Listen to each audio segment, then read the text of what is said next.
Время есть бесконечное движение. Как река без единого момента покоя, с каждым всплеском волны обращает в былое дарованное нам настоящее. Официальный логотип Национального центра аудиовизуального наследия народов Республики Саха-Якутия, созданный по образцам древних писаниц на ленских столбах человек, плывущий в лодке по реке времени, соединяющий берега прошлого и будущего, символизирует деятельность самого северного в мире и единственного на северо-востоке России киноархива.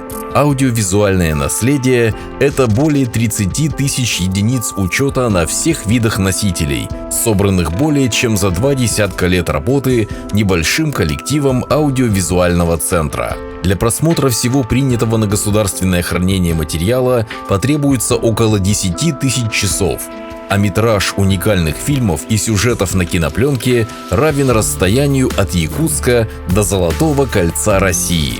Национальное достояние Якутии, охватывающее временной отрезок с 1924 года по сегодняшний день, является частью архивного фонда Российской Федерации. Поисковой работой, тщательной экспертизой беспрерывно поступающих на хранение новых артефактов, их реставрацией и перезаписью занимаются как опытные киноархивисты, так и молодые специалисты центра. Учитывая стабильное увеличение фондов, на архивную тишину рассчитывать не приходится. Сотрудники постоянно в поиске новых форм работы, дополняющих традиционные.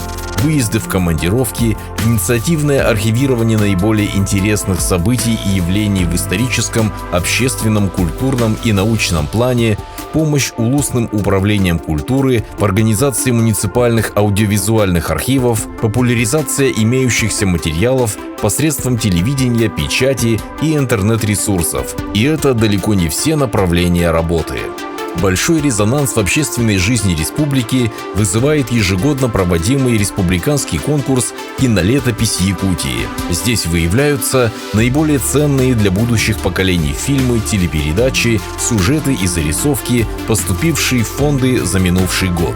Учитывая, что основной продукт учреждения невозможен без технических средств, требуется постоянное обновление сложного и специфического оборудования новейшими техническими средствами. Это необходимо для обеспечения вечного хранения аудиовизуальных документов, которые являются полноценным свидетельством истории. Это необходимо не только для населения республики, но и для отражения полноценной картины жизни и деятельности одного из самых крупных субъектов Российской Федерации и для мирового сообщества в целом.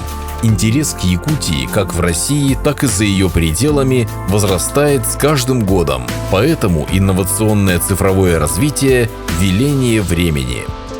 Человек не выпускает весло из рук. Вечное стремление вперед, память о прошлом во имя будущего. Главная цель и задача Национального центра аудиовизуального наследия народов Республики Саха-Якутия.